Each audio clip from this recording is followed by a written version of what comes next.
Welcome back to Willie T. Barnett Field here in Charlottesville, Virginia, as the Tom Sox look to take a doubleheader sweep over the Purcellville Cannons. They won game number 1 13-6 and go for game number 2 in a 7-inning contest. Luke Ned Carney, Joe Callahan Jr. here with you. And Joe, the Tom Sox improving their record to 7-5 and winning game 4 in a row. And it was really the story of the game was the second to last inning, the last Tom Sox at-bat, a 6-run sixth.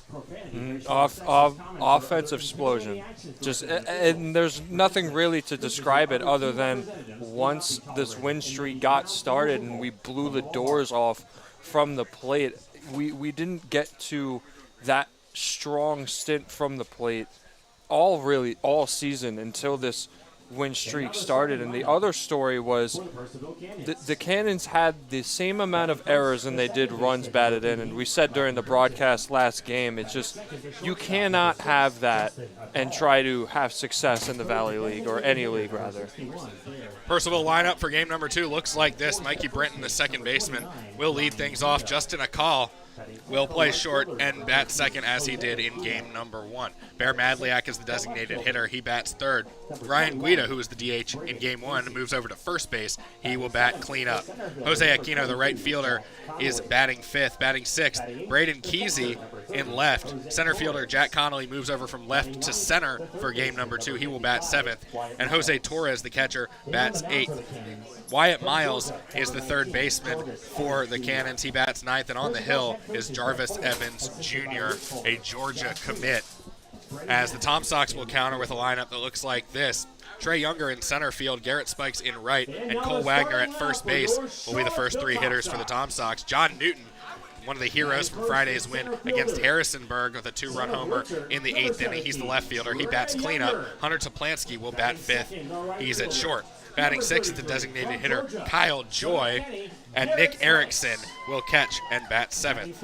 Charles Crawford plays second base. He will bat eighth, and rounding out the batting order for the Tom Sox is Brody Moss. He's at third base behind Emmett Bice, who will get the start on the hill, the right-hander for Charlottesville this evening here in this 7-inning game 2 of the doubleheaders. Tom Sox getting ready to take the field for the second time this evening here on this Father's Day. And Joe, while we have time, I'll ask you this. Why do they put fences around graveyards? Why do they put fences around graveyards? I don't know. You got to tell me that Because people are dying to get in. I think they're dying to get out, too. They want to live, man. I heard that one on the radio today. I figured I'd have to share it. But these dad jokes are getting better up here. Well, how do you find Will Smith in the snow? Slap him. You look for the Fresh Prince. Gotcha. That's a favorite one of ours here in this press box. That joke rocked, by the way.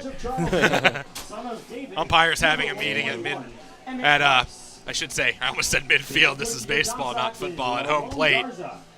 As Matthew Pearman, first base umpire from our first game, will move to the plate. He'll call the balls and strikes, as Tony Carilli will move from home plate to third base for this game 2.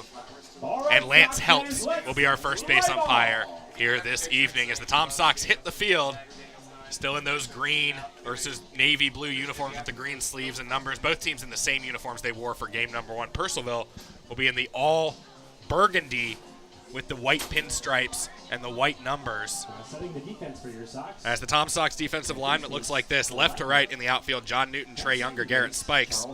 Third to first in the infield, Brody Moss, Hunter Toplansky, Charles Crawford, Cole Wagner, and Nick Erickson does the catching for Emmett Bice, with Kyle Joy, the designated hitter for the Tom Sox in game number 2. And sun beginning to sink a little bit behind the school building, and Joe, actually good timing for one thing for the break between games. It eliminated that time where the shadows kind of play games with the fielders. Yep. And maybe that had something to do with the amount of mistakes on the field that the Cannons had, but obviously didn't affect the home team and the Tom Sox. Emmett Bice is the hurler for the Tom Sox to start this one. He is out of Westchester, Pennsylvania. Pitches at the College of Charleston. Westchester, Pennsylvania, home of former NFL quarterback Matt Schaub, who started at the University of Virginia and for the Atlanta Falcons and Houston Texans. Pitching for the Cougars of the College of Charleston. Not a bad place to go to college, I will say. As the Tom Sox will go for number 5 in a row. And I believe you said that's a Valley League high this season. It was 3 when they had the win streak the first time, but I would Okay. imagine right now, if you get 5, it's definitely up there. Still relatively early into the season. This is game number 13. A little trichodecaphobia for the Tom Sox as the throw goes down to second base. And Mikey Brinton will lead things off here in game number 2 for the Cannons. He's out of Keller, Texas. Western Oklahoma State, can play infield or outfield. He's listed as a center fielder and a second baseman. He'll be at second here for this game number 2 as Emmett Bice from the windup delivers and misses downstairs. Bice trying to make him a little bit.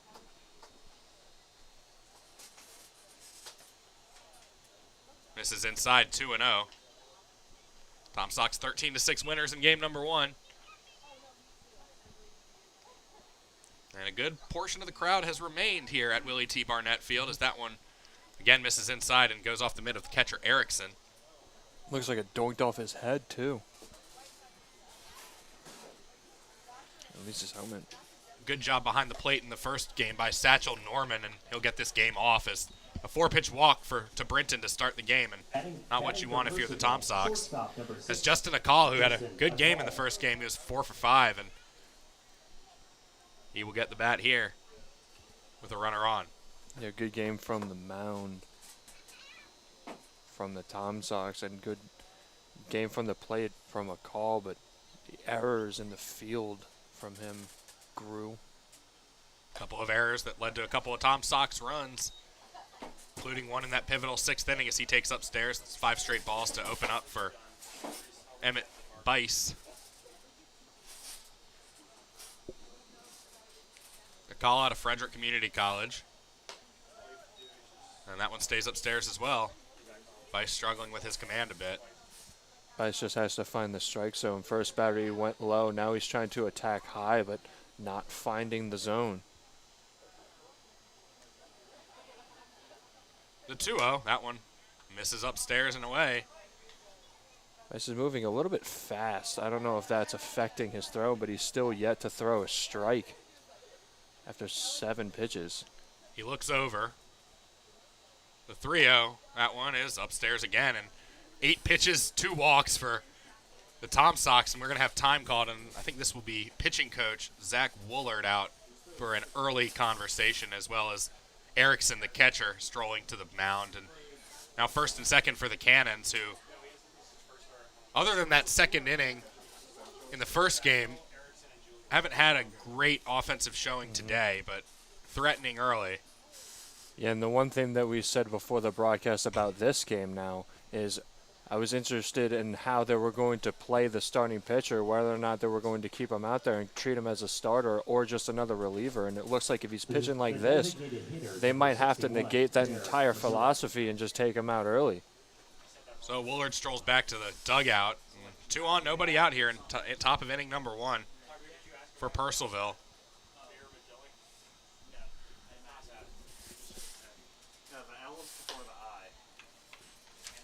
Baramidillick, the batter. Madliak, pardon me. Man, he's lucky we're not playing at Texas A&M, or they would be chanting ball 9 right now. Ball 10 there is Madliak out of the University of Georgia. Didn't really see any playing time for the Bulldogs this year. Listed as a catcher and a third baseman. And the Bulldogs with Fernando Gonzalez, one of the best catchers in the SEC. The 2-0 outside for ball 3, and Texas A&M eliminating Texas from the College World Series today, so a little extra satisfaction if you're an Aggies fan. The 3-0, and can't find the zone still. That one outside. And 3 batters has yet to throw a strike. This is widely different from the start that they had last game. Tough start for Emmett Bice, and the Tom Sox will get a lefty up in the bullpen. Number 29, Ryan Gita. Ryan Gita, who was the designated hitter for Purcellville in game number 1, will be the first baseman here, and he bats cleanup after batting in the 5-hole a game ago. First pitch is outside, and that is, if you're counting at home, 13 straight balls. Just has to start getting composed, let alone keeping it. Nowhere to put this batter as Gita keeps the bat on his shoulder again, and there's a called strike. So maybe we'll see if that's what gets Emmett Bice going. Looks like he changed his stance from standing sideways, and now he's looking straight up into his windup. From the windup with the bases loaded, as that one is in the air, foul over the batting cage and out of play. It looks like it did something because now he's starting to find the zone. Tom Stock's in an early pickle here. Bases loaded, nobody out, top 1. A couple of the Purcellville pitchers from the first game, Cortez and Burke, are on radar gun duty today for the Cannons in the second game, as this one is in the air, right field. Going back, looking up, Garrett Spikes, and that one is off the top of the wall. Going to be extra bases, and a couple of runs score, so the Cannons strike first on an RBI double by their cleanup hitter, Ryan Gita, and a good start here for Purcellville as they flushed that first game, and now they lead 2-0. Pardon me, 1-0, as that was just a single. I lost track of the runners there. I thought for sure that would be extra bases, but they looked like they wanted to get 2 and then captured only 1 and then told the batters to stay so they can have bases loaded again. I think the runners also held up for a second because they thought Spikes might have had a chance at the ball, but nobody out, 1 run in for the Cannons, and Jose Aquino is in the batter's box, and he takes a called strike. Let's just talk about Gita. What good contact to get the offense running early after almost four walks. He sends one deep to right. Another good job to go with the pitch there as the 0-1 comes in from Bison right back to the backstop and foul. So Bice finally ahead in the count as looks like Kyle Joy goes to grab that ball. Got to stay composed and get out of this inning. Bases loaded, nobody away. Purcellville with a runner in, the 0-2. Strike 3 called, and Tom Sox finally get an out on the board here in the top of the first. That strikeout brought to you by Aquino was really frustrated with the umpire with that. Batting for Purcellville. He thought that it was outside. It looked like a little bit. It could be arguable, but it was a close call, so that being called strike doesn't really surprise me. Well, that's one of the challenges of a doubleheader is new game, new home plate umpire. As that one in there for a strike, and the unwritten opponent is always the umps. You have to figure out where he's going to call strikes, whether or not he's going to squeeze you or not. Yeah, it's a game for both the pitcher and the batters to figure out. As the first time through the order, important to figure out what you should be swinging at, what you shouldn't. That ball is off the plate, 1-1.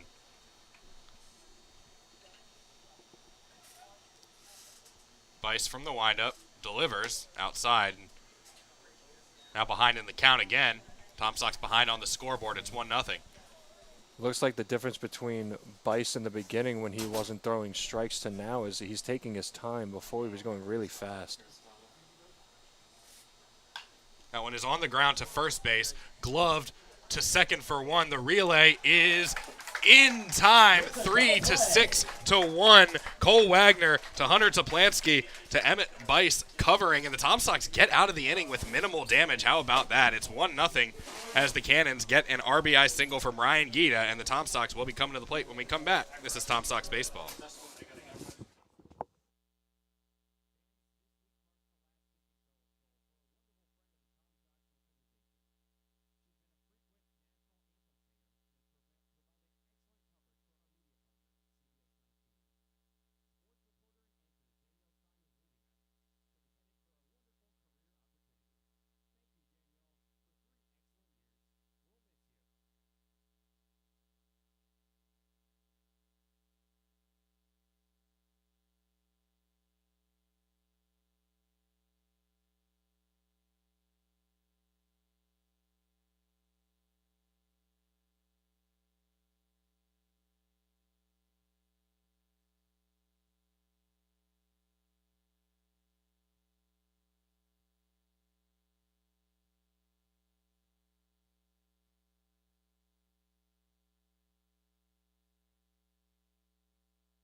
Tom Sox with a 1-0 deficit to the Purcellville Cannons here in the bottom of the first inning, as they will face on the hill a left-hander, Jarvis Evans Jr. out of Buford, Georgia. He's a Georgia commit, will be playing for the Bulldogs next year, and he's got Bear Madliak in the lineup as well, so a couple of Bulldogs on each side here in this game. As the Tom Sox leading off will be Trey Younger, Garrett Spikes, and Cole Wagner, the first three to come to the plate here in the bottom of the first inning. And following a 13-6 win in the first game, Tom Sox got into a pickle with the bases loaded, still able to escape with just a run given up. Yeah, and the incoming freshman of Georgia gets to play the veteran of Georgia, Spikes, the second batter. So let's see if Spikes can also christen him into both Georgia and the Valley League. Got to figure Scott Strickland, the manager of the Bulldogs, and Sean Kenny, the pitching coach, will have an interest in this one if they happen to be watching, of course. On this Father's Day, a doubleheader. Tom Sox looking to sweep here and win game number 5 in a row.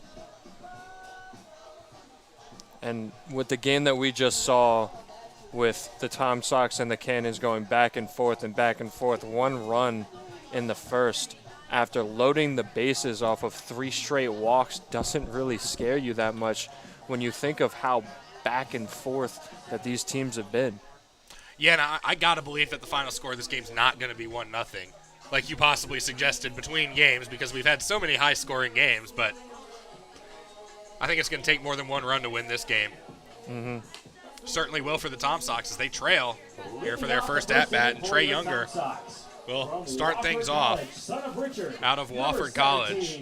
Trey Younger.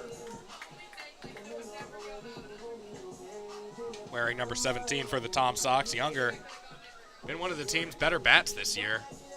One of 5 Tom Sox batters to have a home run, one coming in that storied 4 home run day. I was just about to mention that the 4 home run effort against the Stanton Braves on the 16th, again, right here at Willie T. Barnett Field, as it's a lefty on righty matchup to start. The delivery from Evans is off the plate, ball 1.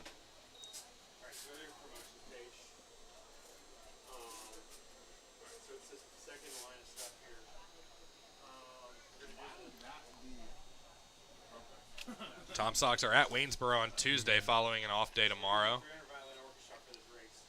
Similar start from the mound for Evans Jr. that Bice had. Yeah, that Still pitch struggling low. to find the strike zone. It's 2-0. Here's the windup, the delivery, and that one is upstairs for ball 3. See how long it takes him to find the strike zone.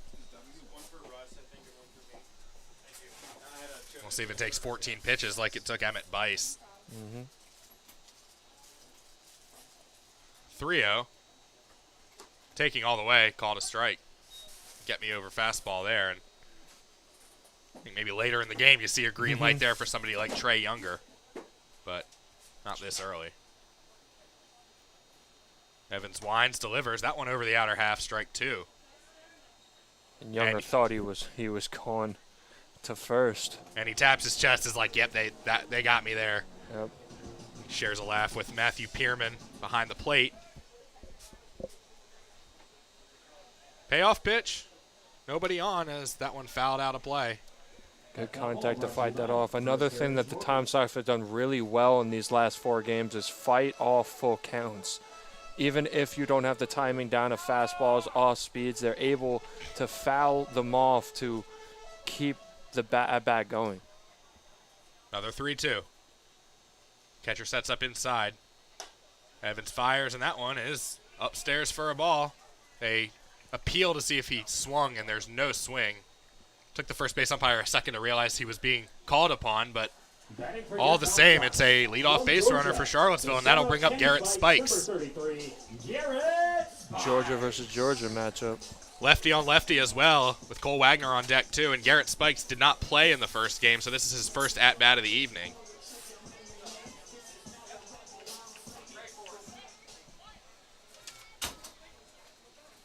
See what the rest is done for Spike's production. He's out of Lawrenceville, Georgia, which is home to the AAA Gwinnett Stripers, the AAA affiliate of the Atlanta Braves. As he hits this one on the ground is short, picked up by a call, and he has it squirt through his legs there or into the outfield somehow, and that's going to be safe arrival for Garrett Spikes, and they will call that an error on a call. So that's 3 errors through 1+ games for Justin McLaughlin.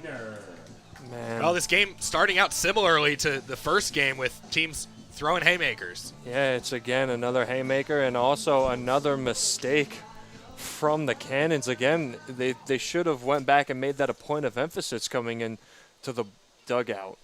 And I think he was thinking about turning the double play before he fielded the ball cleanly. Cole Wagner to the plate now, as Evans will step off.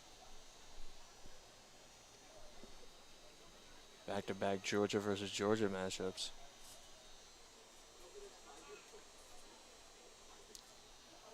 Time called again, and I think we had a time violation. Third base umpire Tony Carrilli informing home plate umpire Matthew Pierman, pointing to his wrist there as if he's checking the time. And today I learned we have a pitch clock in this league. I didn't know that either. I was told we didn't. Fitting that's my way the umpire's right behind the mound. Well, it would make sense with it being instituted in college as well. You want to keep the rules consistent as this pitch swung on and missed by Wagner, 0-1. And again, the RBI king from the plate has a man in scoring position. Not easy, but if he gets one into the outfield, he might get his 10th in 5 Purcellville games. playing straight up in the outfield. The 0-1 downstairs. Man, both pitchers in this second game struggling to find the strike zone early and also putting holes for themselves with 0 outs.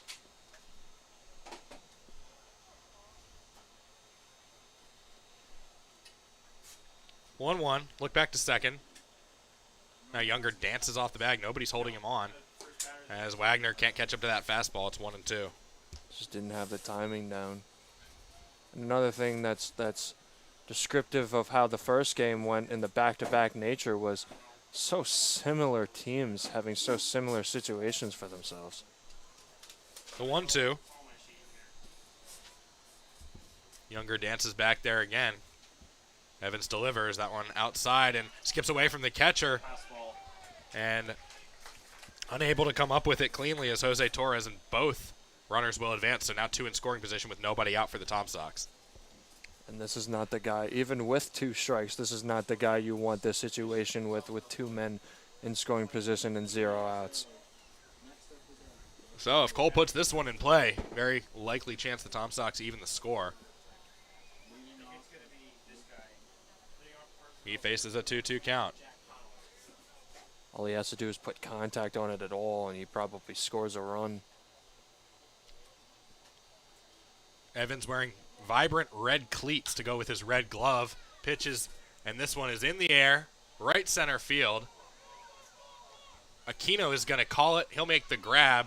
Runner tags Younger, and he will score. The throw is not close to the plate, and also advancing 90 feet is Garrett Spikes. He stands on third base. So Cole Wagner gets the run home. This time it is an RBI, a sacrifice fly, and we've seen him drive in runs. We haven't really seen him get hits today, but we have seen him be productive. His role is known now, the cookie RBI king, and that's number 10 in 5 games. And then he also last game he had a double hit into a double play that also did drive in a run. We'll give that off the books. John Newton now, the left fielder, the cleanup man for the Tom Sox. He had a monster home run on Friday in the 8th inning against Harrisonburg. Out of UNC Wilmington, he takes the ball upstairs. Evans Jr. had to stay composed again on their side. Can't let it get too out of hand. The 1-0. Swing and a miss. 1-1. Never really got the timing down. I think it was sitting on off speed. Evans still looks composed. At least now he does with 1 out on the board. The 1-1. solidly into right field in the air. Park's going to hold it, though. Aquino again. And this time it's going to be Spikes tagging, and it's going to be a sacrifice fly again for the Tom Sox. And it's 2-1. And the base is clear now with 2 outs as John Newton gets the job done. And those 2 runs were set up not only by another call error, but that really bad pitch that advanced 2 runners in scoring position with Wagner up, set up another 2 steal tag situation on Wagner's sacrifice fly. And then you get Newton hitting his own. Here's Hunter Toplansky. He was at third in the first game. At short in this game, batting 5th after batting 9th in game number 1. And he bats with the bases empty and 2 away. Tom Sox 2, Cannons 1. So the theme continues from game number 1. Purcellville scores, but they can't win the inning. Mm-hmm. As Toplansky takes the ball, 1-0. Second pitch swinging, and that one is belted foul out of play down the right side. And another thing that's fitting for the first game is another run, and the difference in this game so far, at least in this 1 inning, being the error. The 1-1. Evans delivers. That was a slow roller foul, and it'll go to the Cannons dugout where it is scooped up. Looks like he got a little bit ahead of that. It was an off-speed pitch, maybe thinking that it was a fastball coming out of it, and he got a little bit ahead and just chopped it. 1-2 the count.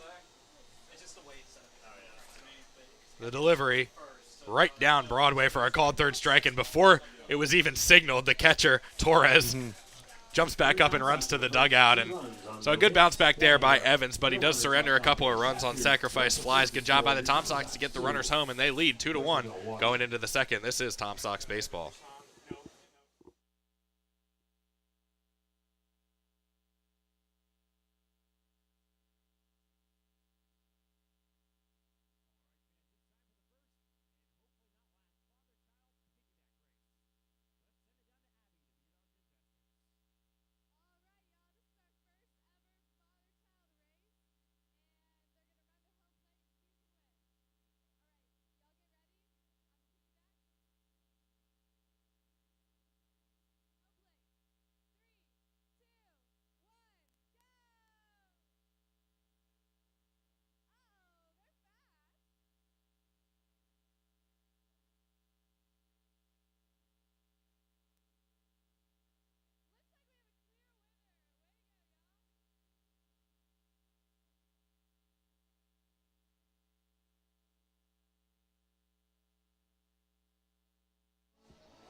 Welcome back to Willie T. Barnett Field here on this Father's Day, Juneteenth, double holiday, Sunday evening, and Tom Sox lead 2-1 as Emmett Bice heads back out for inning number 2. And Joe, he did a really good job of settling down after giving up 13 straight balls to start the game.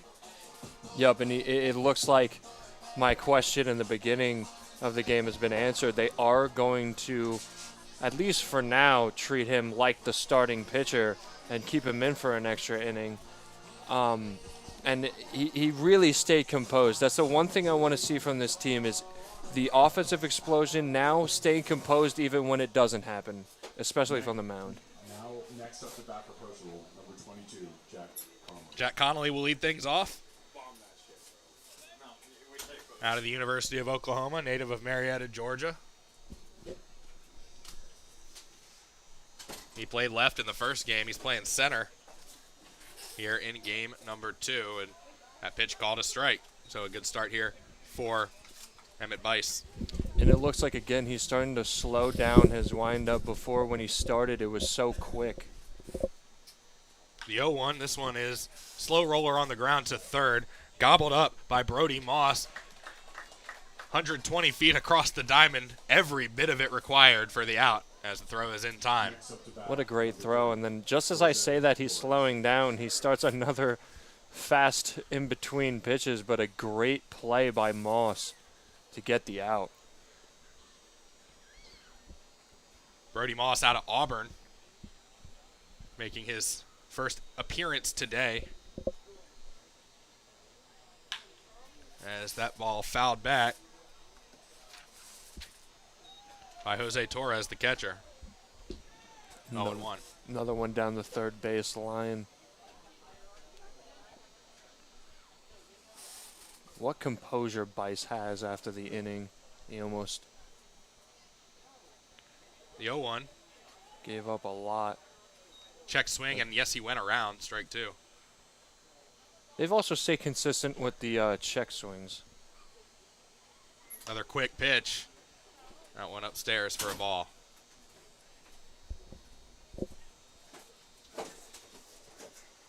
The 1-2. That one just missed low, I believe, on an off-speed pitch. Base is empty, 1 away. Tom Sox up 2-1 here in Game 2 of this doubleheader. Bice delivers, and another off-speed pitch had him out way in front. Swing and a miss, strike 3. Pitches. What great pitches, and the speed. It looks like he has an internal clock, like he has somewhere to be quickly, and he's like, can we wrap this up, man? He is so quick in between pitches, but now he's found his composure as opposed to throwing those 13, 14 straight balls. As Vin Scully would say, he's pitching like he's double parked as Wyatt Miles, the 9-hole hitter, comes up to the plate and takes a breaking ball for a strike. It's almost like a different man out there on the mound. Staying quick, staying composed. Great pitching from Bice so far. Wyatt Miles from Waterford, Virginia, out of Shepherd College in Shepherdstown, West Virginia. Traveled several miles to get to Purcellville for his summer. The 1-1. That one outside. You see what the batters are doing. They're taking their time trying to warm up in between pitches to try to get him off of his rocker because they know that he wants to throw it quick. 2 on the count with 2 away and the base is empty. Off-speed pitch outside but swung on and missed. And Emmett Bice already ready for that next pitch here on the 2-2. He didn't even take his eyes off the catcher's mitt. The delivery. Hit into right field pretty well. Going back, Garrett Spikes, but the park is going to hold this one. And Spikes reaches up and makes a one-handed grab. 1-2-3 go the Purcellville Cannons in the top of the second inning, and the Tom Sox will come to bat, leading 2-1. You're listening to Tom Sox Baseball.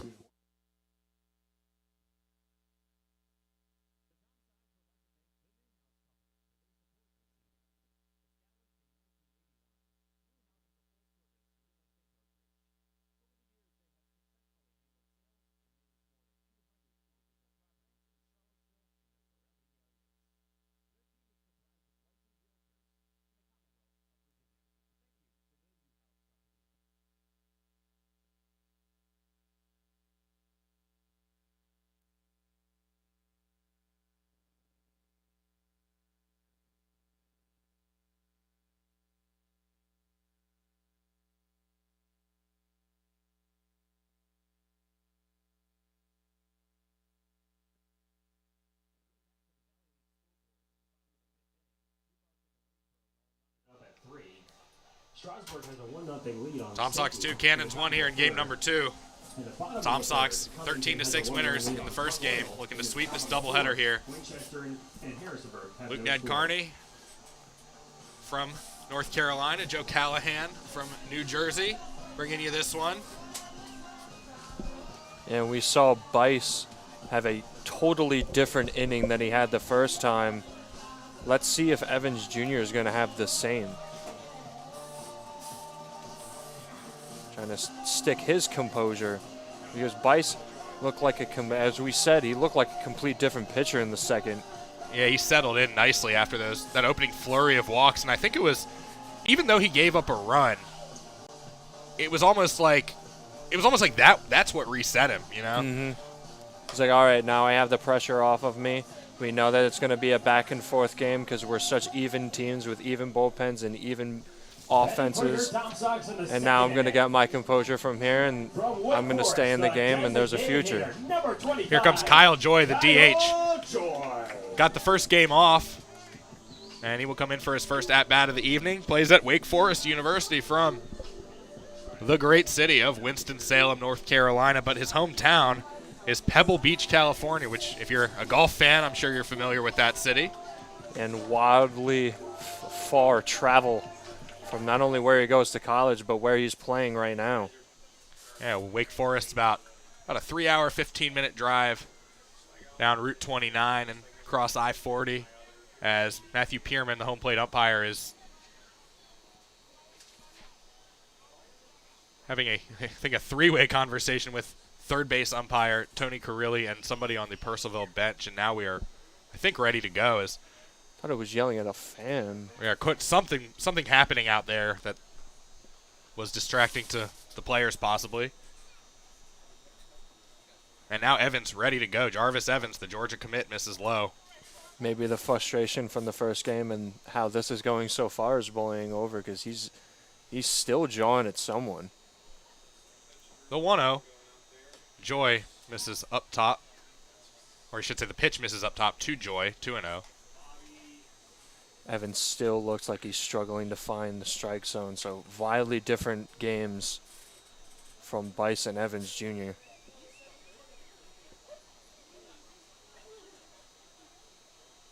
The 2-0. Over for a strike. There we go. I wonder if Kyle Joy has ever played the Pebble Beach golf course. Maybe if he's right there. The 2-1. Upstairs. I should say the 3-1. That is upstairs for ball 4 and a leadoff walk. Agumov, he's still trying to find his composure out there.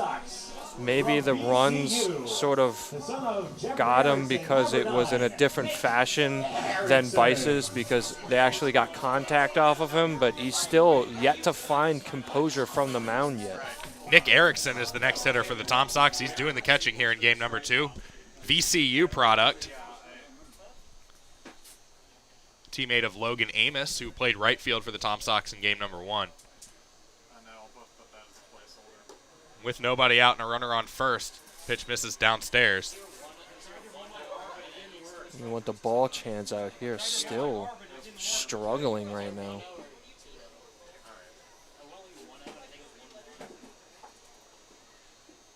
The 1-0 downstairs again. Purcellville bullpen still quiet. Tom Sox have a couple guys up and moving, but nobody really throwing. Here's a 2-0.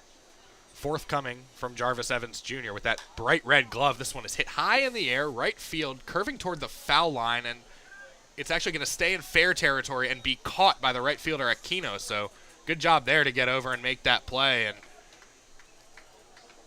Tom Sox have one out. Still good contact from the plate, even if that wasn't a hit. Still trying to get offense rolling early, because that really helped the Tom Sox in the first game. Able to set up their offensive explosion in the 6th. Here's Charles Crawford making his first appearance this evening. Out of LaGrange, Georgia, but he plays at Brown University. Probably drives the Tom Sox collective IQ up a couple points, playing in the Ivy League, and he takes outside. The pitches just don't seem to be getting better from Evans Jr. I don't know what's happening with him, but just can't seem to find the zone. 1-0 the count. Pickoff throw to first, and Kyle Joy scoots back. The other thing, it doesn't look like Purcellville has anything happening in their bullpen either.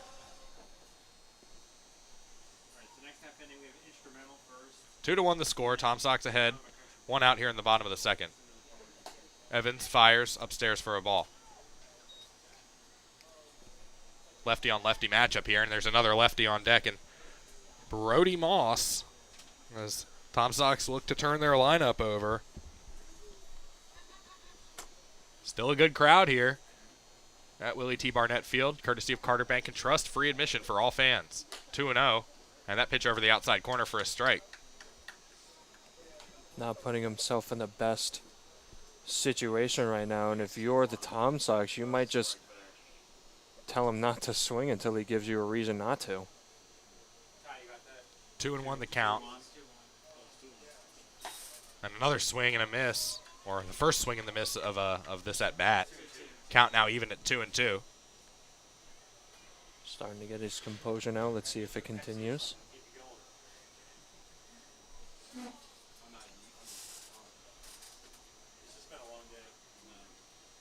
The 2-2.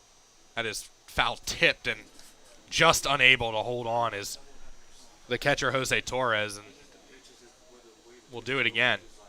Crawford just got contact with it again, fighting with 2 strikes left on the board. Consistent with the Tom Sox offense this season. Crawford out of LaGrange, Georgia, which is about 15, 20 minutes from the Alabama line, way down yonder on the Chattahoochee, as Alan Jackson would say. The 2-2 upstairs for a ball, 3-2. And now where it gets into play where we saw the first game and throughout the season where Tom Sox batters fight off pitches to get walks, and especially in the game Evans Jr. is having, it might happen again. Here's a payoff. We'll see if Kyle Joy moves from first. They look him back, and now the delivery. This one is hit in the air. Foul territory. Let's see if it stays in the yard, and I don't believe it's going to. No, it's out of play. That's our ball brought to you by Again, fighting off. Another example. Drives the pitch count up as well, making a pitcher possibly maybe use one of his lesser quality pitches if he can foul off his best stuff. And Tom Sox ahead 2-1 here in the bottom of the second, looking to add to the lead.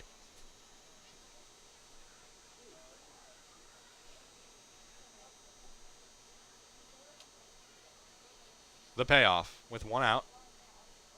Runner bluffs, and it's a called third strike, and right over the inside corner.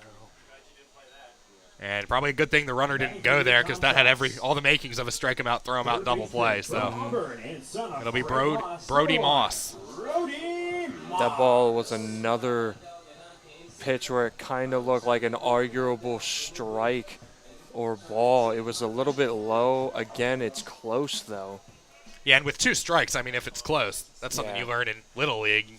Protect the plate. And unfortunate there for the Tom Sox is there's now 2 outs with a runner on first as Brody Moss, the 9-hole hitter out of Auburn, comes to the plate.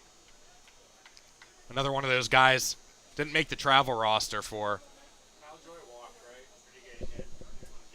the Tigers as they're in Omaha facing elimination tomorrow.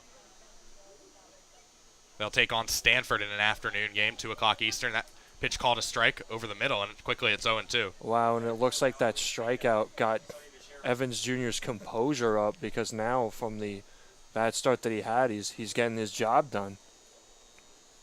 With Joy on first, the 0-2. Delivery stays outside. Trying to get him to reach on something now ahead of the count. But so, what a great inning now, or turnaround in this inning now from Evans Jr. Cannons would love to not give up a run here in this inning.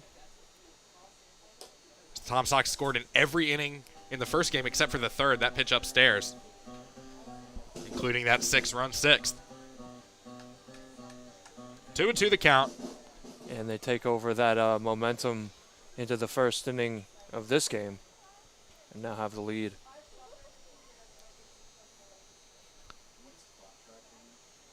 The 2-2. And that one misses inside. Count runs full, and we'll see Kyle Joy get a head start from first now with 2 away. 3 straight pitches trying to get him to reach with a 0-2 count. Now we most certainly will try to have to find the zone. Get Moss to bite on something.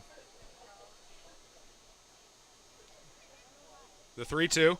There goes Joy, and it's foul tipped into the mitt of Jose Torres, and the inning is over. Tom Sox do not score despite getting a runner on base. No runs, no hits, no errors. And we will go to the third. Tom Sox 2, Cannons 1. This is Tom Sox Baseball.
Top of the third here in Charlottesville, game number 2. Tom Sox looking for a sweep of the doubleheader here over Purcellville as Emmett Bice, who's settled in nicely, comes out for inning number 3, the 2-1 ball game. Mikey Brinton, who drew a leadoff walk for Purcellville to open the game, steps in, and much like Satchel Norman in the previous game, no batting gloves here for Brinton. First pitch called a ball. Still, the difference of this game has been the mistakes on the defensive side for the Cannons. The 1-0, swinging a foul tip. It kicks away from the catcher. And your line score here thus far, 1-1-1 for Purcellville, 2-0-0 for the Tom Sox, as both those runs produced on sacrifice flies. Here in the top of the third inning. Brinton facing a 1-1 count. Bice delivers. Brinton gets a good piece of this one into center field, carrying, and it is going to one-hop the fence. Played by Younger off the ground, and Brinton cruises into second with a leadoff double. Good contact by Brinton. Just putting it right where neither one of Younger and Newton can get to it, right at the scoreboard, and is able to get something rolling for the Cannons. So the Cannons with a threat here in the third inning, and Justin Akal will come to the plate. He was one of the three batters who walked to open the game.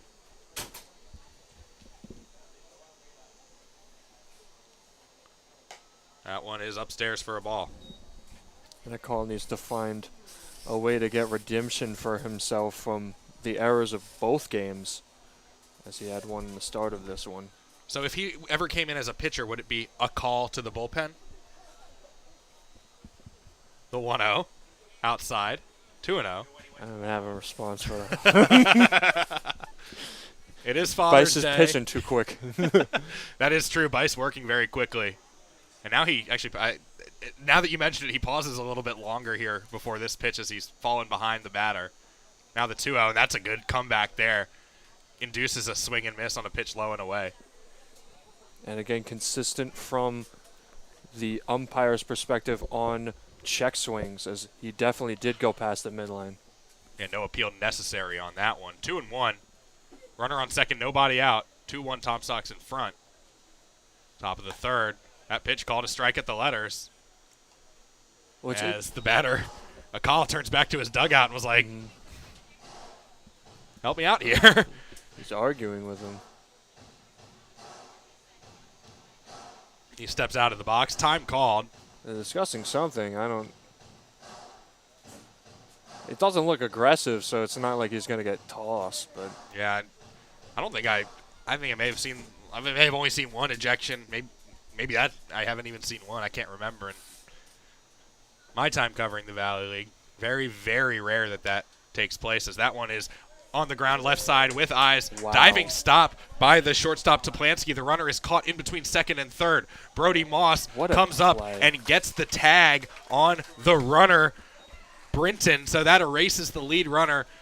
We're going to call that 6-5 on the putout, and a fielder's choice is what it will officially go down as the runner on first now becomes Justin Akal with one away. What a dive from Toplansky. I thought that for sure was headed to Newton and left, but such a great dive to either. I think he stopped it with the arm that his glove is on and didn't even get grip on it until he was in the rundown. Just a great play. Completely changes the complexion of the inning as Bear Madliak comes to the plate, the designated hitter. He got the first game off. He is a Georgia Bulldog as well. Did not get into any games for Scott Strickland's team. He's behind 0-1 with a call on first. The 0-1, that one's right in there. Fastball for a strike. 0-2. Georgia seems to be taking over the Valley League, especially these two teams. The Dogs made the NCAA Regionals this year in Chapel Hill, North Carolina, fell to VCU. Defeated Hofstra by a score of 24-1 in an elimination game before falling to North Carolina 6-5 in a heartbreaker to end their season. Here's the 0-2 as an excuse me swing, soft liner to second, caught And over to first for the double play, Charles Crawford to Cole Wagner, a 4-3 line drive double play, and the top of the third is over. So unbelievable defense from the Tom Sox in that inning. after a leadoff double, Cannon's unable to get anything across, and the Tom Sox lead 2-1 going to the bottom of the third. You're listening to Tom Sox Baseball.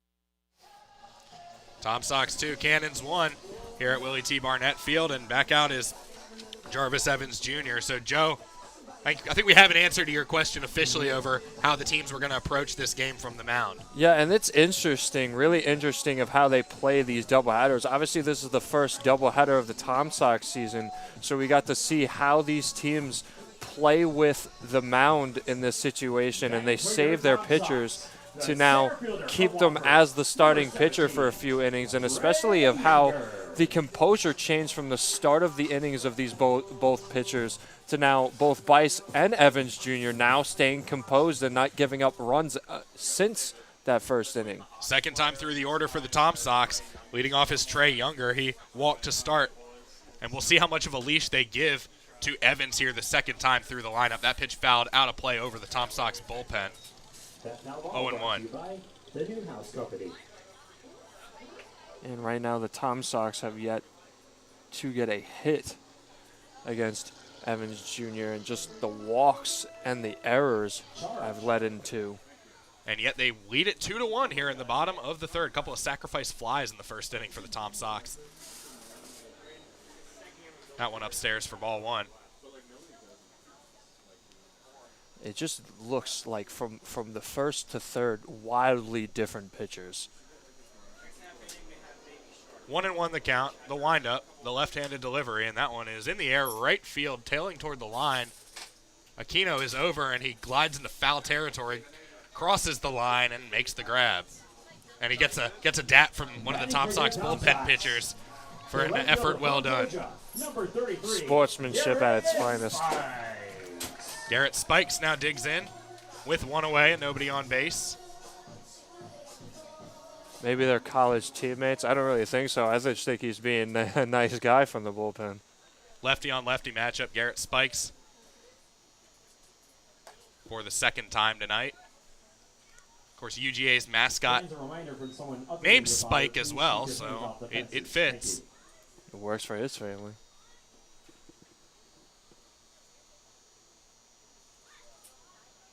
The 1-0, and that one is on the ground. And nice play going to his knees, and a 3 unassisted by Ryan Gita, the first baseman. And matching the defensive prowess of the Tom Sox last inning into this, Gita's able to stop that ball from getting into right field. And with all the mistakes, that's a breath of fresh air with a great play by the Cannons defense.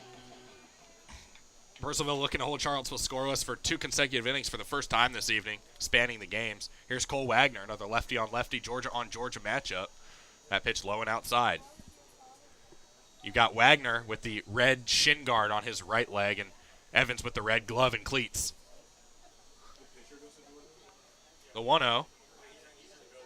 Wagner hits this one the opposite way, third base side, just foul on the ground. I thought that one was fair. Went right over the bag, but Tony Carrilli, Johnny on the spot with the best view of anybody, and it's a foul ball.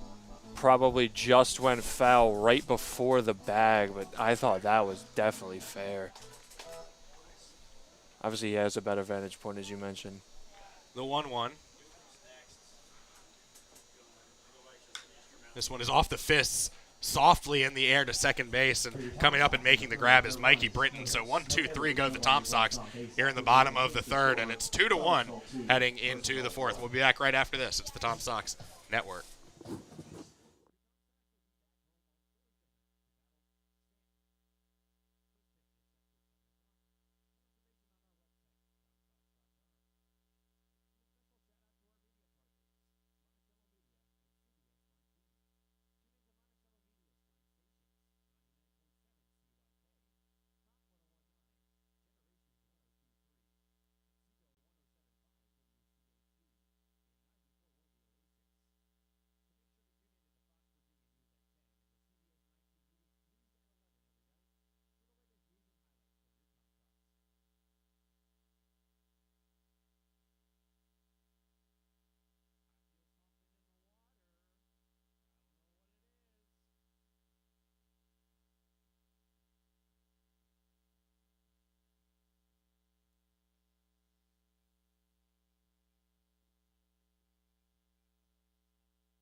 Top of the fourth upcoming here in Charlottesville. 2-1 Tom Sox over the Cannons after a 13-6 win in game number 1.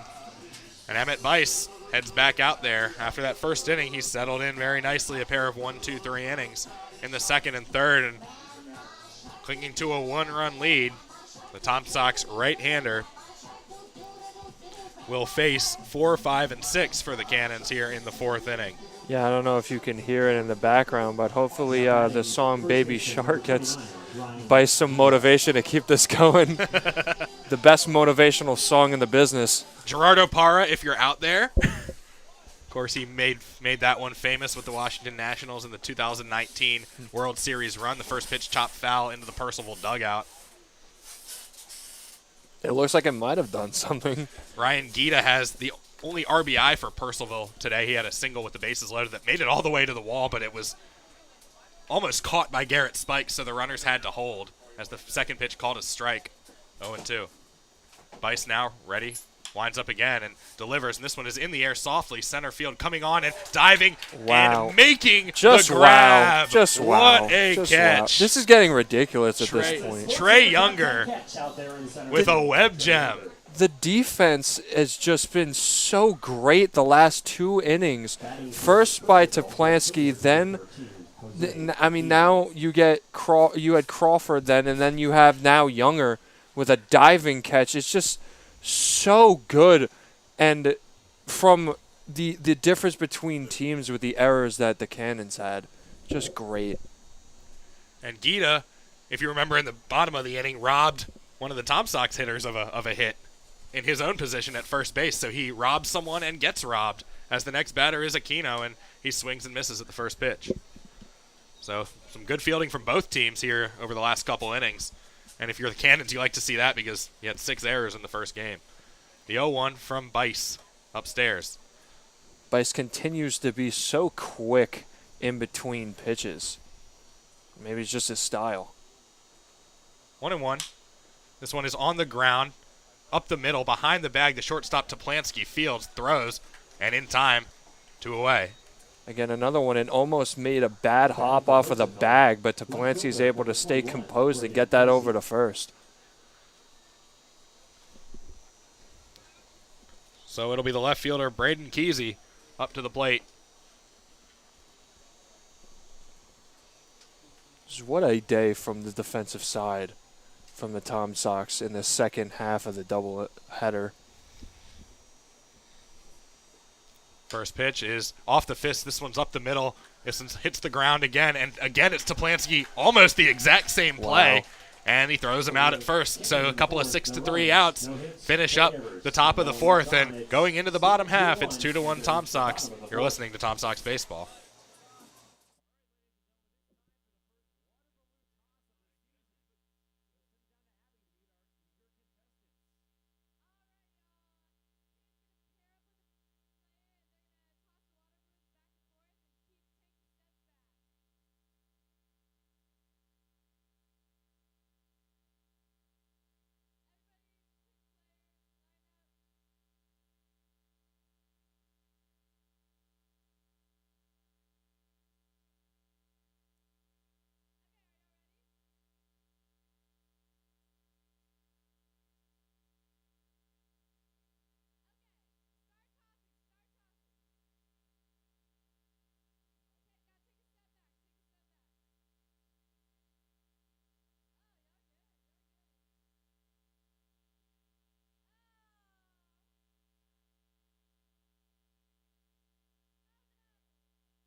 Bottom of the fourth inning, Tom Sox up 2-1 here in game 2 of this doubleheader with the Purcellville Cannons as Jarvis Evans heads out for inning number 4. And he will face 4, 5, and 6 for the Tom Sox. Newton, Toplansky, and Joy. Both teams seem to keeping their pitchers out there. Again, if it wasn't already answering my question at the beginning, it's definitely answering it now. Tom Sox still no hits in this game to this point. Back in the first inning, it was a leadoff walk, followed by an error and a couple of sacrifice flies. So John Newton will lead things off. He of the 2-run home run on Friday, and he also of the UNC Wilmington Seahawks. First pitch from Evans is fouled out of play. Both pitchers again look so composed as apart from their first inning performances.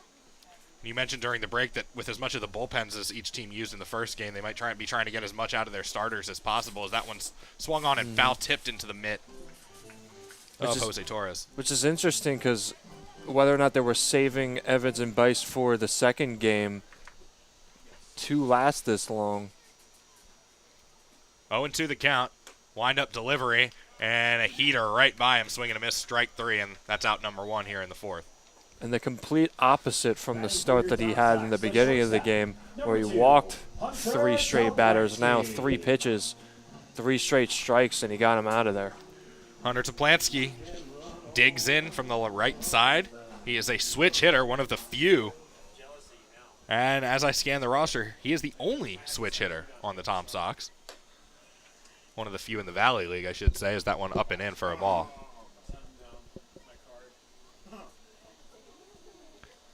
Toplansky out of TCU. The 1-0 downstairs. I'm counting 2 TCU guys on this team, along with Gray Thomas. And he is the only switch hitter on the team. 2-0. And we saw him plenty from the left side in the first game as he hits this one a mile in the air over the right side.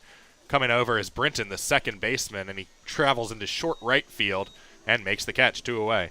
Maybe he's using the second half of the doubleheader to practice one time and one on the other side. Kyle Joy now bats. Wake Forest Demon Deacon plays under head coach Tom Walter, and the Deacons were a participant in the NCAA tournament this year. Played in the College Park Regional. Fell to UConn, defeated Long Island, and then fell to the host Maryland Terrapins. As that one upstairs and inside for ball 1. Yeah, we talk about Toplansky being a switch hitter. I always wondered how they decide what side that they're going on. Usually, 99% of the time, it's just based off the pitcher. Yeah. But I have seen guys bat from the side you wouldn't think they bat. That does happen occasionally. Is the count now even at 1-1 as Joy swings and misses.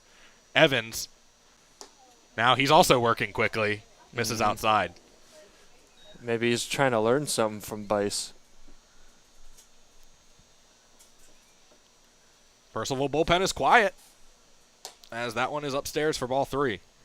2 away. Tom Sox up 2-1.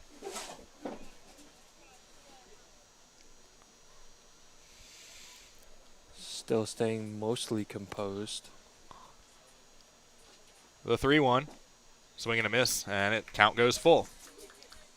It is glaringly obvious that Evans Jr. is now going quicker than he has been this entire game. Maybe trying to catch Tom Sox off guard. The payoff with the bases empty. Downstairs, and now the Tom Sox have a runner on first. And that is Kyle Joy's second walk of the ball game. I believe the third of this game. Hasn't done it since the first inning, but Erickson. Here's Nick Erickson, the catcher out of VCU. College teammate of Logan Amos. VCU, of course, dropped a couple at the end of the Chapel Hill Regional to bring their season to an end, but they beat Garrett Spikes and Cole and Luke Wagner's Georgia Bulldogs pretty good in their first game of that regional. as he'll look to keep the inning going here with 2 away and a runner on first. Tom Sox up by a run here in the 4th. That one is a broken bat. Boy, I heard that one up here, but it's going to be a blooper in the left for a base hit. And the Tom Sox with a little bit of 2-out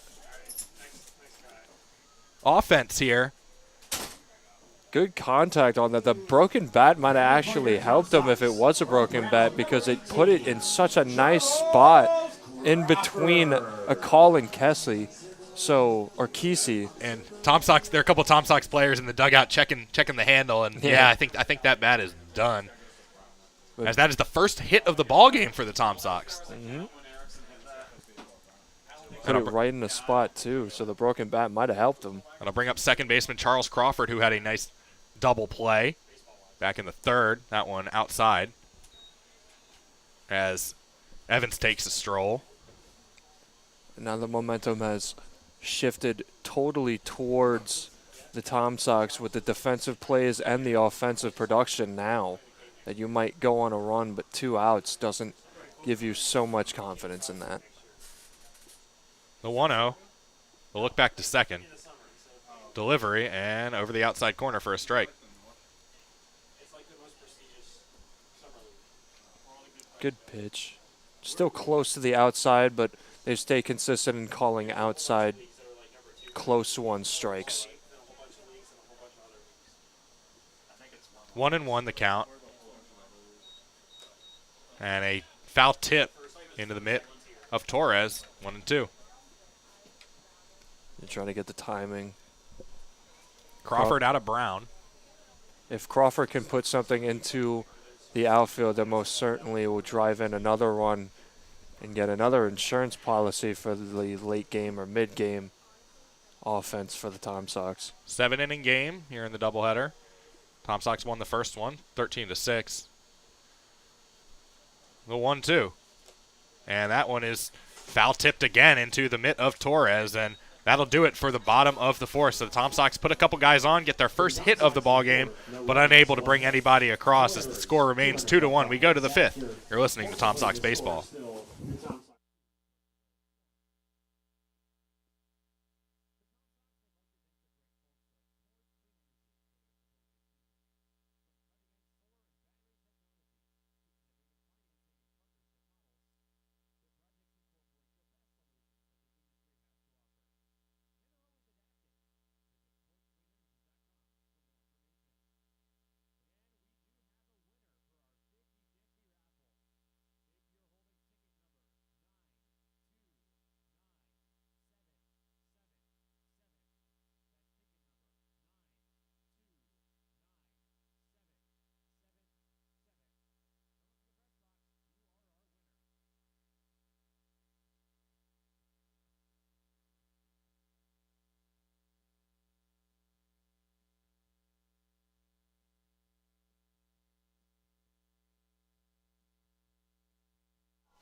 Emmett Bice has not given up a hit since the first inning as he heads back out there for inning number 5 as the Tom Sox lead 2-1 over the Purcellville Cannons here in Game 2 of this doubleheader. Luke Nadkarni, Joe Callahan Jr.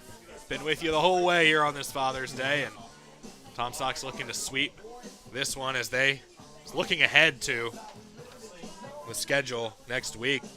Day off tomorrow. I believe that's a league-wide day off for rain makeups if necessary because the Cannons are also off tomorrow. Then on Tuesday, they're at Waynesboro, Wednesday at Stanton, before Waynesboro comes here for a Thursday game, and then Saturday the 25th following another day off. It'll be at the Covington Lumberjacks before traveling to Strasburg next Sunday for a doubleheader. Jerry, are you making any of those trips? I have to check the schedule. I actually might be. I know I traveled a lot in the beginning of the season, but I'd have to check it right now as I'm looking at it. I am... Yes, I am going to Waynesboro. Waynesboro, all right. Kate Collins Field. And then Sunday at Strasburg. Be on the lookout for a lot of home runs in that small ballpark as the first pitch outside for a ball to the leadoff hitter, Jack Connolly. Goes after that one and misses on an off-speed pitch, 1-1. And you mentioned during the break that the Tom Sox have a lefty warming up in the bullpen. Yeah, we'll see what kind of leash Emmett Bice gets, or if it's another pitch count situation. That pitch called a strike, 1-2. Even if he's been out there and he's been pitching good, 5 innings is still a little bit pushing it. And we'll keep an eye on Ramon Garza on that dugout step as the 1-2 comes in. 2 bouncer to first. Cole Wagner backhand over to Bice covering in time. 3-1, 1 out. The catcher, number 30. Just stayed fair. Great play by Wagner, flipping it over to Bice. And now you get put in 1 out in the 5th to try to put something away. Here's Jose Torres. He's the catcher from Doral, Florida. Just outside Miami. Plays at San Jacinto. With 1 away, base is empty. First pitch called a strike. And composed again, they might not have to take him out. Oh, 0-1 stays upstairs for a ball. San Jacinto, of course, the school where former Tom Sox coach Corey Kohler, who was last year's head man, is the manager. That's pitch upstairs. Almost got him right in the helmet. Maybe slipped a little bit from his grip. Still action in the Tom Sox bullpen. That pitch out of play, and it's 2-2. And finding up the middle. Still working quickly. Wonder if that's his style or if he saw that they get caught off guard with fast transitional pitches. As for Purcellville, they've got nobody in the bullpen here in this 2-1 ball game, top of the 5th. The 2-2 to Torres. Called third strike at the letters, and there's another strikeout for Tom Sox pitching. What a great at-bat and what great pitching from Bice. It also kind of brings the drama that the ump behind the plate is a little bit late on the call, as it kind of looked like Torres was frustrated with the call, but it was right down Broadway. Reminiscent of the great Tim Mclaughlin, who was famous for the slow, deliberate strikeout calls, as that pitch called a strike over the outer half. To the next batter, Wyatt Miles, the third baseman, and now another fast-working second pitch here. Comes in and misses inside. If you're the Cannons, you have to get something going eventually, but Bice has given them nothing to work with since the first. And realistically, since the first, it was a bunch of walks. The 1-1.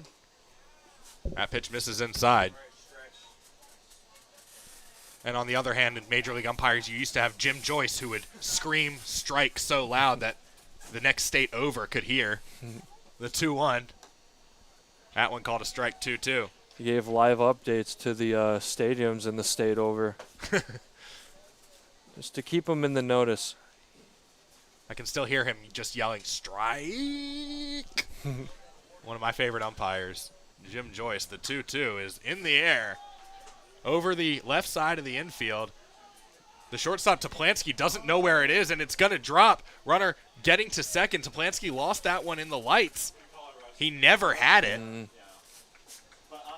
That's just an unfortunate. It probably went right into the line of the light that's streaking over the left of the press box right now, or right of the press box, left to him. And that's going to be a two-base error, E6, as, oh, that's baseball. You lose it in the lights sometimes, and unfortunate with 2 outs, as it looked like the Tom Sox were going to get out of the inning relatively routinely. Now the top of the inning comes up, Mikey Brinton, who had to double last time. Takes a strike, 0-1. And I don't want to jinx anything as I'm knocking on wood right now, but if that's your one mistake in a game that, or at least the first one, and now the second one, the difference is mistakes with 2 outs and getting caught in the lights, you'll take that. Runner on second, 2 away. Tom Sox cling to a 2-1 lead, and that one is raked into right field. Garrett Spikes plays it on the hop, and they are going to hold the runner, as that'll be a single for Brinton, his second hit of the ball game, third time on base, but good job there by Garrett Spikes. He always knew where that one was going to land and was able to cut it off and hold the runner at third. But now the Tom Sox have to deal with the go-ahead run being on first base with the middle of the Purcellville order coming up. Here's Justin Akal. And I'm so glad that Miles was kept at third because I thought I was just going to have to say that once my big mouth has to start talking, they get something going. Yeah, that ball was hit very hard off the bat. So not a whole lot of time for the runner to Miles to go around third, as that first pitch called a strike over the outside corner to a call. Been consistent with these outside close calls being strikes, and that's all you really want, even if it's bad. Consistency from the plate umpire. And that's what we've had from both these guys behind the plate today, is that pitch fouled out of play toward the right side. And big strike zone, small strike zone, medium strike zone, as long as they call it consistently, that's what everybody's looking for, and that's what we've had today from You can call every pitch crew. in the dirt a strike just for the fun of it, as long as it's consistent. Well, I don't know about that, but the 0-2 now as the Tom Sox look to get out of the inning. Bice from the stretch, kicks, delivers, swing and a miss. It gets away from the catcher. They're going to have to throw to first, and it is just in time from Erickson. Great job by Cole Wagner to stay on the bag. And the Tom Sox get out of the jam, still with the one-run lead intact. Again, what a defensive play from the Tom Sox. It's been crisp throughout the second game. Tom Sox 2, Cannons 1, going to the bottom of the fifth. You're listening to Tom Sox Baseball. If you're singing.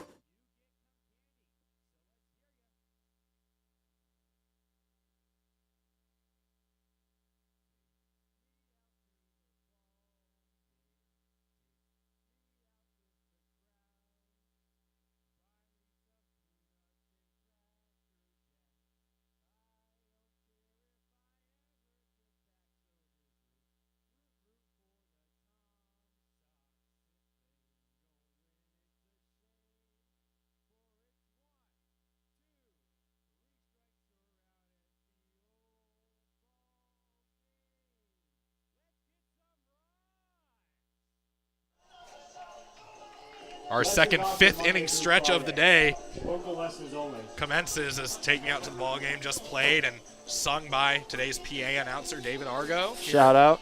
Here at Willie T. Barnett Field. David doing a great job today, as is everyone in the press box. Party David always on the mic. Russ Biceswanger here, running the official score on point streak. Tucker Myers running social media. That's whose tweets you're reading. Malachi Keys on the soundboard for the y'all that are on the in the crowd today. And we got Ty on the scoreboard today. For your Tom Sox. As your press box crew this evening. Number 1. Big thanks to everybody who put in the effort today, as Brody Moss leads things off for the Tom Sox here in the bottom of the fifth. And the shout out to everybody.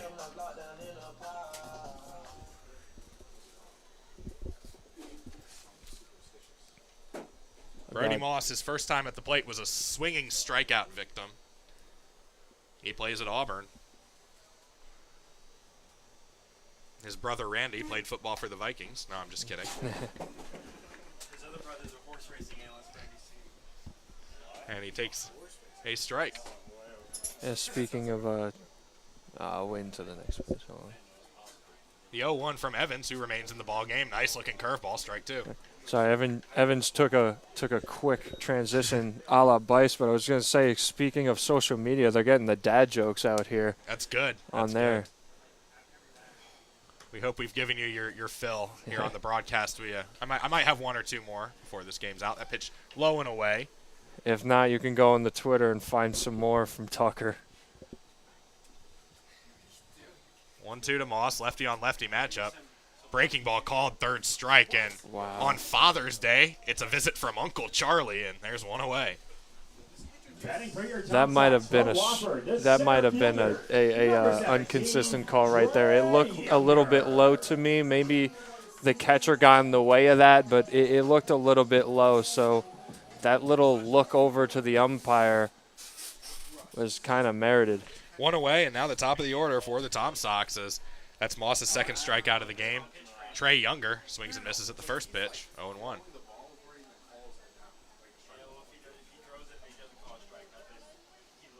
Tom Sox 2, Cannons 1. Bottom of the fifth inning. Tom Sox 13-6 winners in game number 1 of this doubleheader, and they're looking for win 5 in a row. The 0-1, swing and a miss. Well, Younger's trying to get contact any way that he can right now, but just can't get the timing of Evans Jr. down.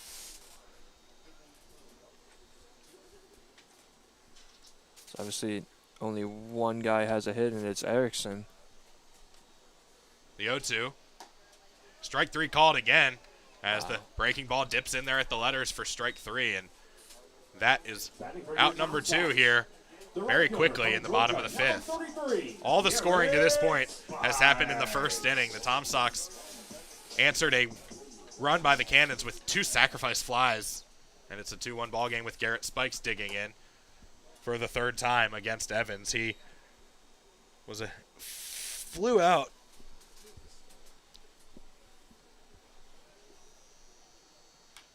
as that pitch fouled off his foot, and it dies right on the foul line about 15 feet from the batter's box.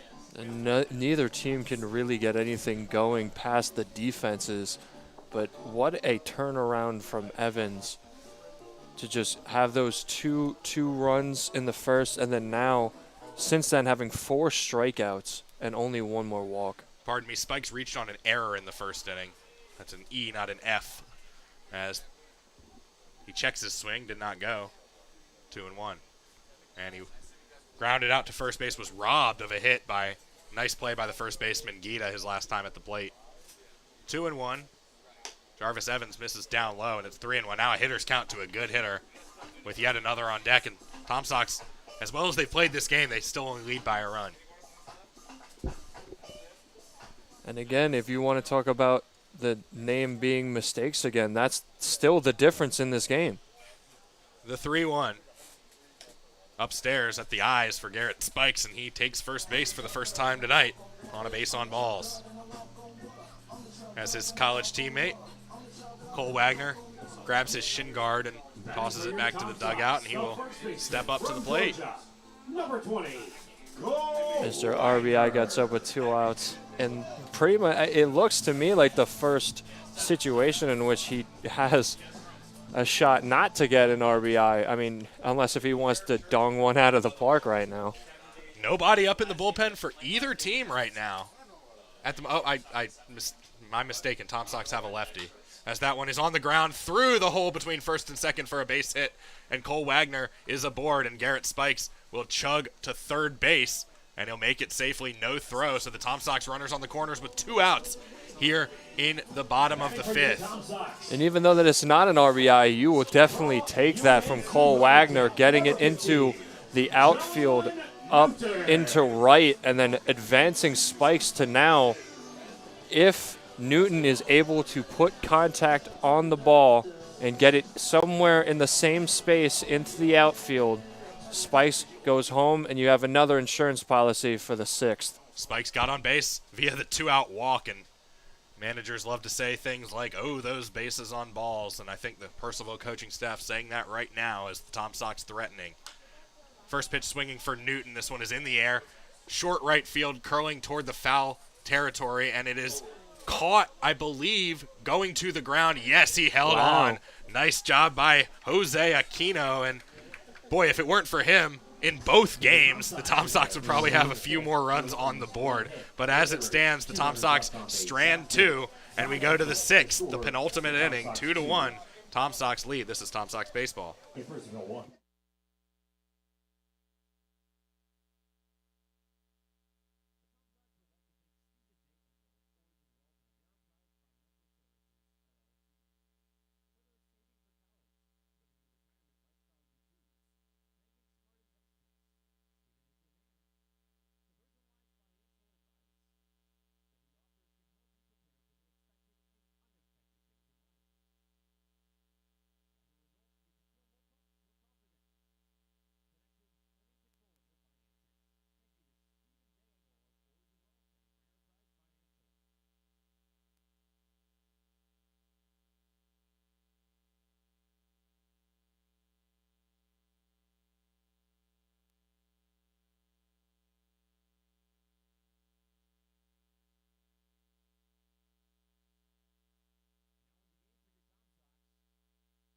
Kentucky, number 24, Jackson Newby. Emmett Bice's night is over. He goes 5 innings, gives up 3 hits and a run for the Purcellville Cannons as the Tom Sox will turn it over to Jackson Novy, a left-hander out of the University of Kentucky. He wears number 24.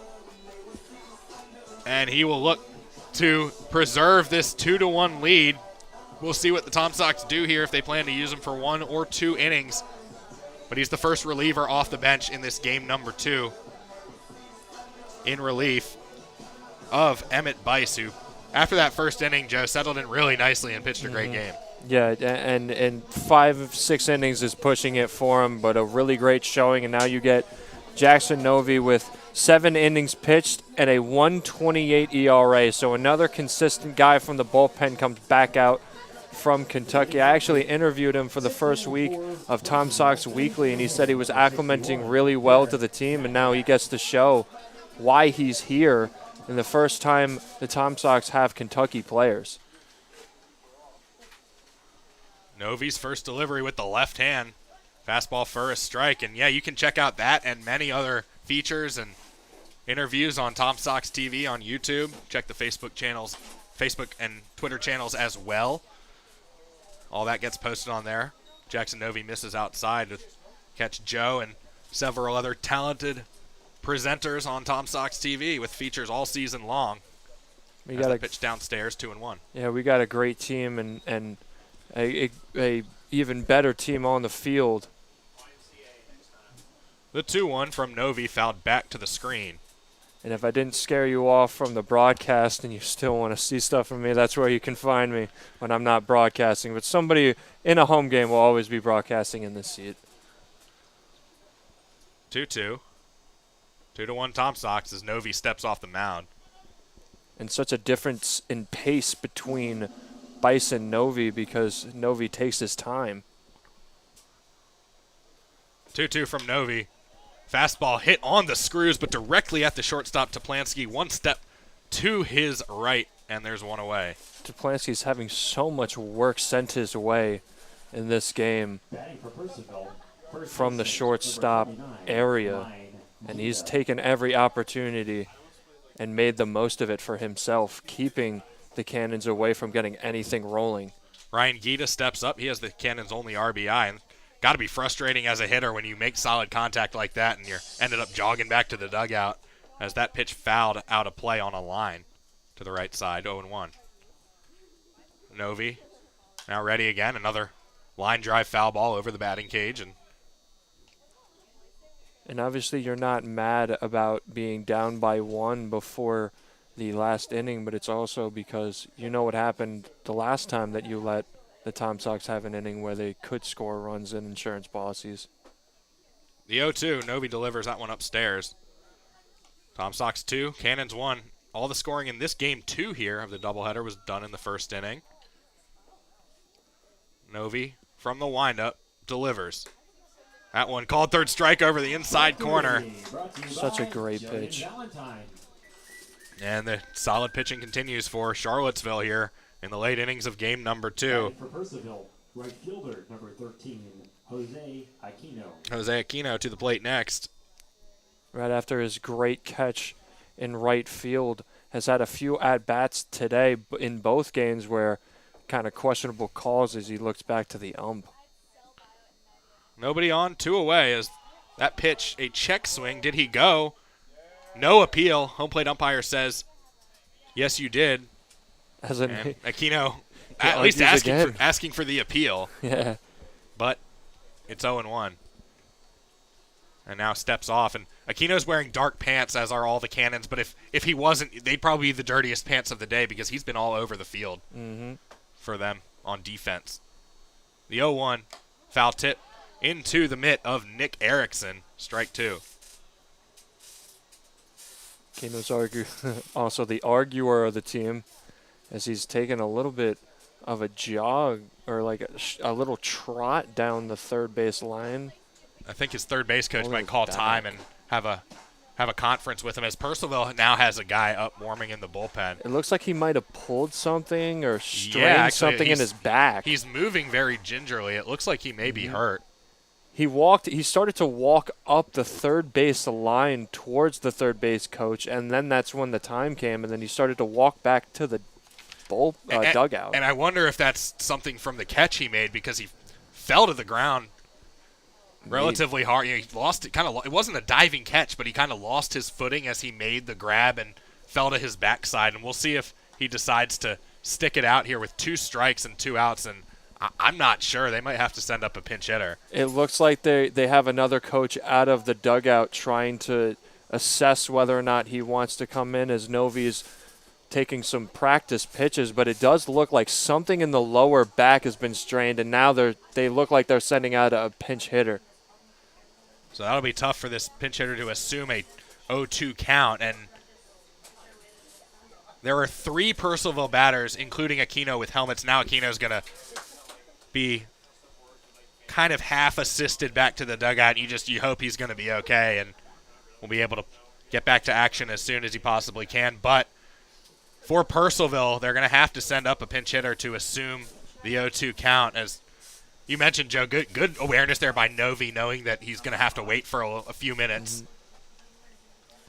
And throws a few pitches kind of just to stay loose here with nobody on base. 2 outs, 2 strikes the count, 2-1 Tom Sox in front. And Pinch hitting number 27, Brady Drawball. it'll be Brady Drawball, the center fielder from the previous game, to Welcome back. pinch hit. And that, I think, if you're the Cannons, that hurts you more on defense than it does on offense, the way Aquino's played today. Of course.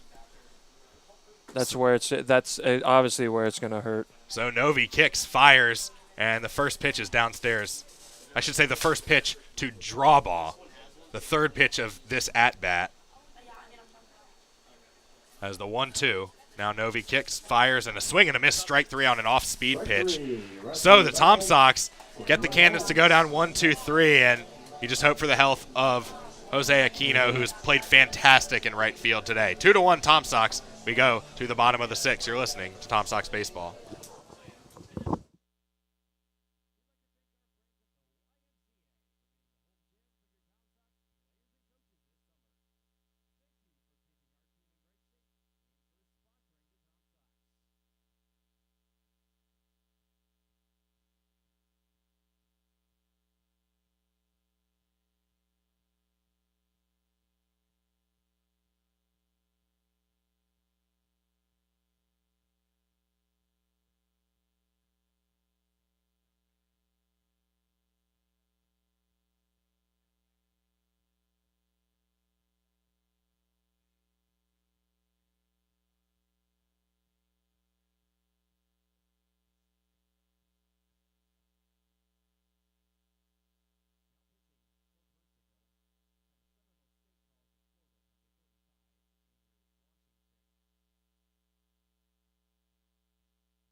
Back at Willie T. Barnett Field, and Joe, I'm told it is fun to stay at the YMCA.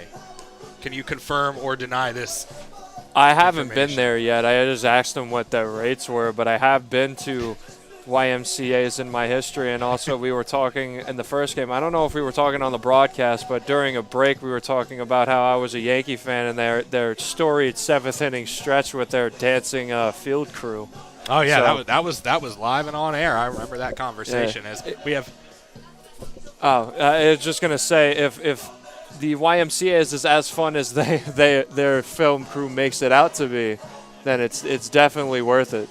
a couple of changes for the Cannons. First of all, Brady Drawball, who assumed that at-bat from Aquino, is going to make a straight substitution. He heads out to right field to replace Aquino, and replacing Evans on the mound is Andrew Washington. He's a junior right-hander from Sharpsburg, Georgia. Plays at Seminole State College down in Florida. And it'll be possibly a challenge for the Tom Sox now, as they'll be facing a new pitcher for the first time this game. Batting for your Tom Sox. And again, the consistency from Evans Jr. has been potent. And right now, the difference of the game, again, is they only had 1 hit in the game.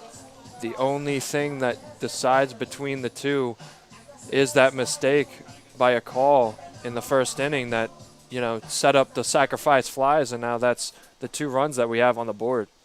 Toplansky now will turn around and bat from the left side, facing the right-hander Andrew Washington after Evans, the lefty, went the first 5 innings for Purcellville, and he swings and misses at the first pitch. A real live arm, looks like, from Washington. And Toplansky was very frustrated himself as he taps and kind of face palms himself as he kind of check swing to it. Tom Sox have a righty in the bullpen. Jackson Novi worked a scoreless top of the 6th. The 0-1, swing and a miss, strike 2, and again behind that fastball from Washington. Toplansky just needs to get the timing down. Again, this is for insurance because the next inning, if you don't give up a run, obviously the game is over. The 0-2. Washington kicks, fires, and misses with that one high. And he kind of points to his chest and says, I missed my spot there. Toplansky now still watching with 2 strikes on the board. Very composure. Washington going from the stretch. Now, even with no one on base. Delivers upstairs. It's Toplansky, Joy, Erickson, barring any pinch hitters for the Tom Sox here. And I don't believe we will have any, as all 3 of those men have helmets on. Washington trying to get Toplansky to reach for something. Let's see if he tries to do it here. The 2-2. Hit foul, back to the backstop. And that one was towards the middle. Got Toplansky to swing, but couldn't make solid contact on it.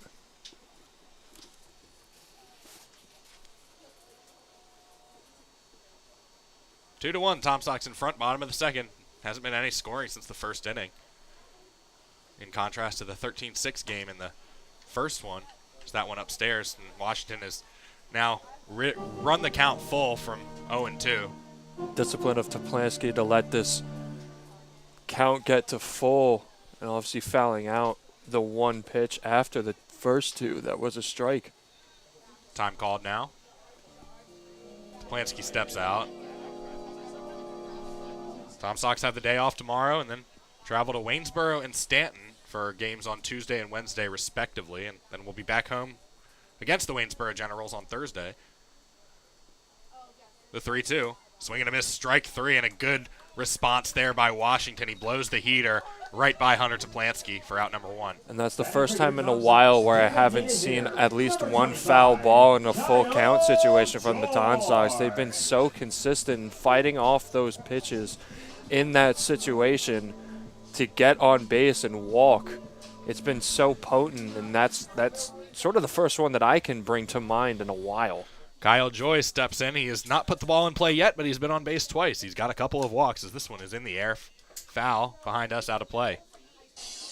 Joy out of Wake Forest. Washington coming out with the heaters that the Tom Sox just don't have the timing down yet. The 0-1. Washington kicks, fires, and that one downstairs. Joy plays his college ball in Winston-Salem, North Carolina, home of the Winston-Salem Dash single A team. They are affiliated with the Chicago White Sox. The 1-1. Former Winston-Salem Warthogs for any of you old heads listening out there. That one called a strike on the outer half. Was right down Broadway, and Joy kind of scratching at the dirt with his cleat. I wonder if he...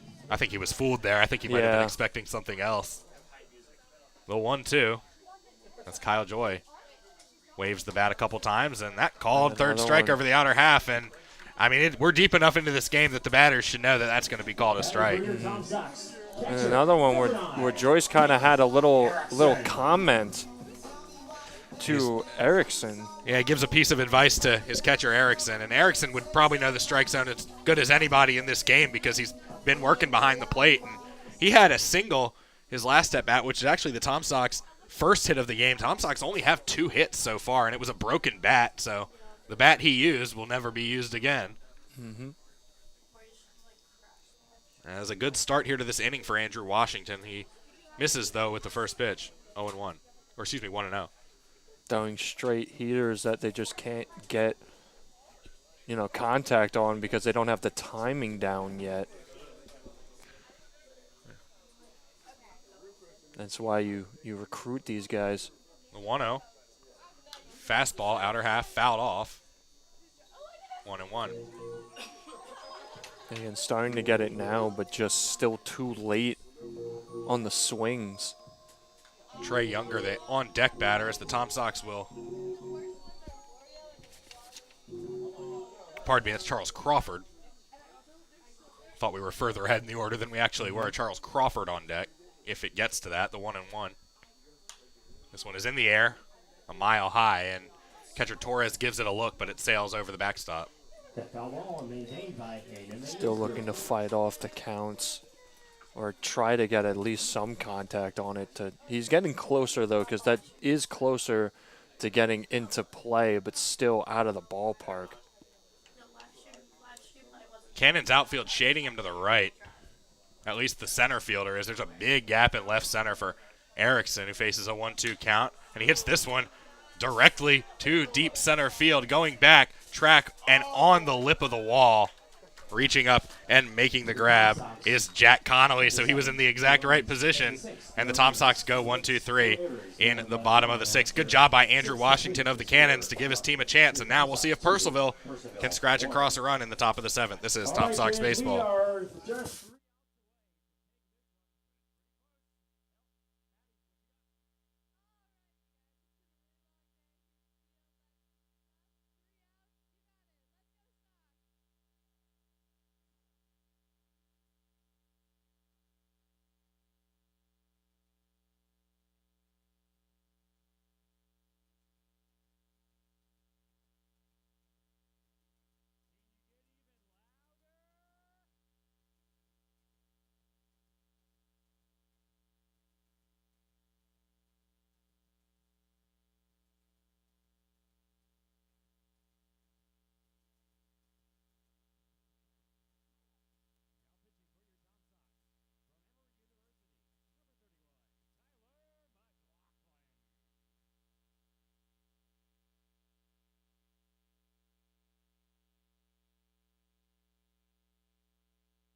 Top of the seventh, Tom Sox clinging to a 2-1 lead over the Purcellville Cannons, as it'll be Tyler Mclaughlin on to try and close this one out. Right-hander, a junior at Emory University. He's a native of Milton, Georgia, a little north of Atlanta. And the Tom Sox with 3 more outs to get, Joe, as they look to sweep this DH.